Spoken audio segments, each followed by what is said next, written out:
तो attack on Titan season 5 episode 4 आ चुका है। और यार मतलब सीरियसली ऐसी हाइप बनाई है अब की बार इन्होंने इस एपिसोड में कि मेरे से लिटरली वेट नहीं हो रहा है अगले एपिसोड का, कब आए कब नहीं आए। अब ज़बरदस्त तो है ही एपिसोड, ज़बरदस्त एनिमेशन है मापा का, पहले 30 सीजन्स का वही ज़बरदस्त बैकग्राउंड स्कोर, ज़बरदस्त मोमेंट्स, एरन और राइनर की कन्वर्सेशन ज़बरदस्त तरीके से बनाई है इन्होंने। अब इतने ज़बरदस्त एपिसोड को वर्ड्स में बयान करना तो मुश्किल है, लेकिन कोई ना, पूरी कोशिश करेंगे। तो आज के इस वीडियो में मैं करने वाला हूँ attack on Titan season 5 episode 4 का ब्रेकडाउन, और साथ ही ये बात करें कि आगे वाले एपिसोड्स में हम क्या एक्सपेक्ट कर सकते हैं इस सीरीज से।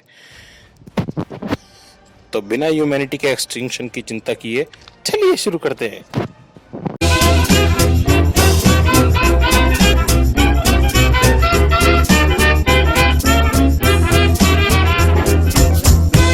तो एपिसोड की शुरुआत होती है एक फ्लैशबैक सीन के साथ, जिसमें हमें राइनर, बेरटोल्ड और एनी को दिखाया जाता है। और यहाँ पर हम देख सकते हैं कि काइंड ऑफ यहाँ पर राइनर और उस ओल्ड मैन में रिलेशनशिप दिखाया गया है, क्योंकि वो ओल्ड मैन भी अपने बच्चों की डेथ के लिए खुद को जिम्मेदार मानता है। और पैराडाइज आइलैंड से वापस आने के बाद जो है राइनर जो है हमारा, वो भी कहीं ना कहीं बेरटोल्ड और मार्शल की डेथ के लिए और एनी कैप्चर के लिए खुद को जिम्मेदार मानता है। तो एक तरह से सिमिलैरिटी दिखाई गई है राइनर और उस ओल्ड मैन के बीच में यहाँ पर। और वही ऊपर विली टाइबर खुद की स्पीच देने के लिए तैयार हो रहा है।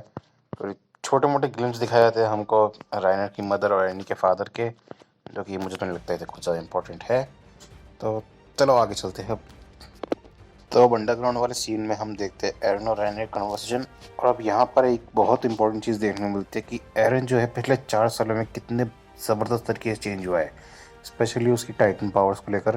क्योंकि अब उसका हाथ स्क्रैच और अब उस स्क्रैच हाथ की मदद से वो जब मर्जी चाहे तब टाइटन बदल सकता है। और साथ में ही उसने राइनर को भी ऐसी जगह पर फंसा दिया है जहाँ पर राइनर चाह कर भी ट्रांसफॉर्म नहीं कर सकता, क्योंकि उसके जस्ट ऊपर उसके दोस्तों या फिर उसके फेलो एल्डियंस का घर है, और वो उनको मार नहीं सकता। अगर वो ट्रांसफॉर्म होता तो उनको डेफिनेटली मार देगा वो, इसलिए राइनर चाहकर भी ट्रांसफॉर्म नहीं हो सकता। और अब इसी की वजह से राइनर जो है एरिन से बात करने के लिए फोर्स हो जाता है, और वो तैयार हो जाता है एरिन से बात करने के लिए। और इसी के साथ हमें विली टाइबर की स्पीच भी स्टार्ट होती हुई दिखाई देती है। अब इसी बीच एक डिस्गाइज मार्लियन सोल्जर हमारे बाकी के बचे हुए 3 वॉरियर्स को वहाँ से एस्कॉर्ट करने के लिए लेके जाता है, इस बहाने पर कि उनको कैप्टन मगाथ ने बुलाया है। अब ये डिस्गाइज मार्लियन सोल्जर, जहाँ तक मुझे लगता है ये हमारा आर्मिन हो सकता है। उसके हेयर कलर से लगता तो ये कि वो आर्मिन है। और ये डिस्गाइज मार्लियन सोल्जर जीक को कहीं और भेजता है, और बाकी के 2 वॉरियर्स को उसके साथ लेके जाके ट्रैप कर लेता है अंडरग्राउंड जगह पर। अब इसी बीच विली टाइबर की स्पीच स्टार्ट होती है, और वो पूरी क्राउड को बताता है मार्लियन हिस्ट्री और द ग्रेट टाइटन वॉर के बारे में, जो कि अभी तक हम सबको पता है। लेकिन half way down the episode वो अब सच्चाई बताता है कि असल में हुआ क्या था 100 साल पहले, जब मार्लियंस और एल्डियंस के बीच में लड़ाई हुई थी। तब असल में किंग फ्रिट्स जो था हमारा, कार्ल फ्रिट्स खुद की मर्जी से पैराडाइज आइलैंड पर गया था, ना कि उसे फोर्स किया गया था, क्योंकि वो अशेम था एल्डिया की पुरानी हिस्ट्री जो कि पूरी तरह से स्लॉटर से भरी हुई थी। और इसीलिए कार्ल फ्रिट्स जो है गिल्ट के कारण पैराडाइज आइलैंड पर गया, और उसका सपना था कि वहाँ पर वो एक पैराडाइज बना सके खुद के लिए, खुद के एल्डियंस के लिए। और विली टाइबर की इसी स्पीच से हमें पता चलता है कि असल में रॉयल ब्लड लाइन जो है वो कभी भी बाहर, वॉल के बाहर वाले लोगों पर अटैक क्यों नहीं करती। वो किंग की प्लेज की वजह से है, जिसमें उसने वॉर को ख़त्म करने की प्लेज ली थी।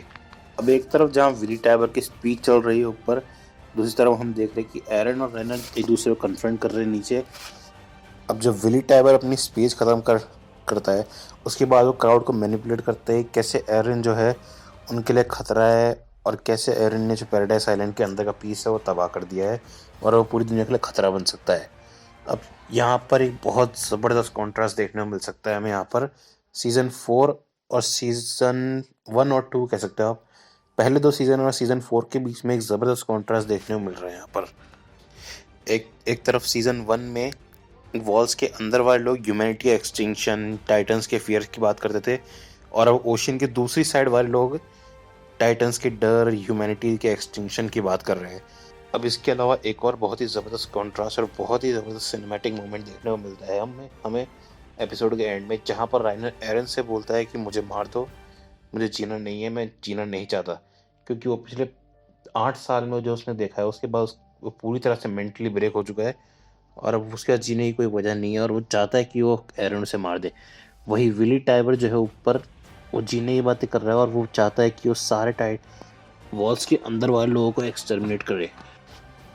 अब इस ज़बरदस्त मूवमेंट को सपोर्ट करते हैं ज़बरदस्त कैरेक्टर्स के प्लेसमेंट। राइनर जो है पूरी तरह से डाउन है, इसीलिए उसको सिग्निफाई करने के लिए उसको बेसमेंट में दिखाया गया है नीचे। वही विली टाइपर जो है उसको ऊपर दिखाया गया है स्टेज पे, क्योंकि वो अभी अपने टॉप पर है और वो चाहता है कि वॉल्स के अंदर के वो डीमंस को सबको एक्सटर्मिनेट करे, इसीलिए उसको टॉप पर दिखाया गया है। ये बहुत ज़बरदस्त कॉन्ट्रास्ट और सिनेमैटिक मोमेंट देखने को मिलता है हमें यहाँ पर।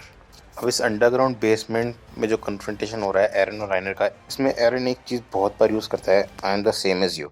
अब ये भी बहुत ज़बरदस्त इंपॉर्टेंट चीज़ है, क्योंकि राइनर जो है बचपन से ये सोचता है कि उनकी लाइफ जो है मिजरेबल बनी है आइलैंड डीमंस की वजह से, और इसीलिए वो उन सबको मारना चाहता है। वही एरन जो है सीज़न 1 से हम देख रहे हैं कि वो सारे टाइटन्स को मार देना चाहता है, क्योंकि उन्होंने उसे घर पर हमला करके उसकी माँ को मारता और पूरे होम टाउन को तबाह कर दिया था, और वो इसीलिए सारे टाइटन्स से नफरत करता है और सब टाइटन्स को मार देना चाहता है।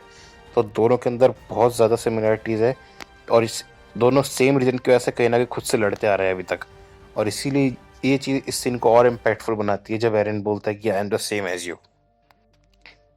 अब इसके बाद एपिसोड ख़त्म होता है एपिसोड के टाइटल के साथ, डिक्लेरेशन ऑफ वॉर। और जो ही डिक्लेयर होती है वॉर, भाई साहब मज़ा आ गया कसम से। गजब का काम किया है अटैक ऑन टाइटन ने। एक तरफ विली टाइबर युद्ध की घोषणा कर देता है और उसके जस्ट उसी सेकंड एरन पीछे से निकलकर तबाही मचाना चालू करता है, और ये इतना ज़बरदस्त सीन है, लिटरली गूज़बम्प्स आ गए थे मेरे। और बैकग्राउंड म्यूजिक के तो खैर क्या ही कहने, पहले सीजन से ही ज़बरदस्त रहा है। और मापा ने अब क्या जो एनिमेशन में काम किया है, भाई साहब देख सकते हो कि क्या किस लेवल का काम किया है मापा ने इस एपिसोड के एंड में, जब हमको एरन का टाइटन फॉर्म दिखता है। ज़बरदस्त किया है यार मापा ने काम। तो एपिसोड तो ख़त्म हो गया है, लेकिन अब एपिसोड ख़त्म से काफ़ी सारे सवाल ही बचे अब हमारे पास कि एरन जो है यहाँ पर असल में करने क्या है। अब ऐसा तो है नहीं कि एरन आएगा और पूरे मार्लियन एम्पायर को तबाह कर देगा एक नाइट में, ऐसा तो होगा नहीं भाई, सीधी सी बात है।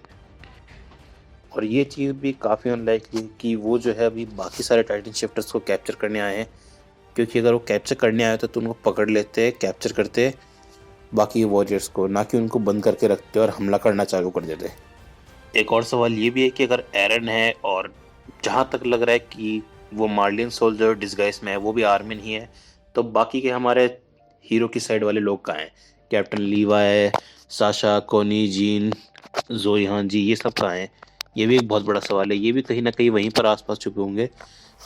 ये हमें मोस्ट प्रोबेबली अगले 2-3 एपिसोड में पता चल जाएगा कि बाकी ये सारे लोग कहाँ पर है। खैर ये सब तो छोटे मोटे क्वेश्चन है, कोई ज़्यादा बड़े क्वेश्चन है नहीं। असली जो सवाल है वो ये है कि अब एरन की मोटिवेशंस क्या है, क्योंकि सीज़न 3 के एंड से पहले तक एरन का साफ मोटिवेशन था कि उसे सारे टाइटन्स को मार देना है, एक्सटर्मिनेट करना है। लेकिन सीज़न 3 के एंड में जब एरन को पता चलता है कि जिस टाइटन ने उसकी माँ को खाया था वो उसकी स्टेप मॉम है, तो अब इसके बाद एरन का क्या रिएक्शन होगा, क्योंकि जो भी टाइटन्स है वो भी कहीं ना कहीं ह्यूमंस है। तो अब कहीं ना कहीं एरन के अंदर वो पुरानी वाली हेट तो है नहीं टाइटन्स के लिए। तो अब एरन के मोटिवेशंस क्या रहेंगे? क्या वो सही में मार्लियंस को एनिमी समझता है या एल्डियंस को एनिमी समझता है, जो वॉल्स के दूसरी साइड रह रहे, ओशन की दूसरी साइड? एनिमी समझता किसे है? क्योंकि अब इस एपिसोड में अगर आप नोटिस करो, एरन कहीं भी नहीं बोलता कि मुझे सारे टाइटन्स को एक्सटर्मिनेट करना है। एरन बोलता है कि मुझे सारे एनिमीज को एक्सटर्मिनेट करना है।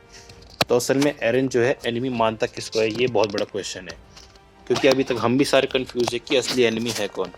कि 3 साइड है देखो बेसिकली, एक वॉल्स के अंदर वाली सोसाइटी, एक वॉल्स के बाहर वाले एल्डियंस और मार्लियंस, और तीनों ही कहीं ना कहीं अपनी अपनी जगह पर इनोसेंट है और गिल्टी भी है बराबर तरीके से। तो एक सीधा साधा एनिमी बोल नहीं सकते हम किसी को कि कौन है अगर असली एनिमी, ये बोलना चाहे तो हम। खैर फिलहाल के लिए अब बात करते हैं कि अगले एपिसोड से हम क्या एक्सपेक्ट कर सकते हैं। तो सबसे पहली चीज़ तो वॉरहैमर टाइटन और एरन की फाइट बहुत ही ज़्यादा ऑब्वियस है, और उसके अलावा हमें हो सकता है कि हमारे पुराने कैरेक्टर्स एक आधा और दिख जाए, और प्रॉबेबली हो सकता है कि एक शायद हमें छोटा सा फ्लैशबैक सीन दिख जाए जिसमें हमारे हीरोज प्लानिंग कर रहे हैं कि वो असल में मार्लियन एम्पायर में जाके करना क्या चाहते हैं, क्योंकि ये अभी बहुत बड़ा क्वेश्चन है कि वो करने क्या आए हैं एकदम से यहाँ पर ऐसे घुस के एकदम ही फेस्टिवल के बीच में से धमाका करने आए हैं।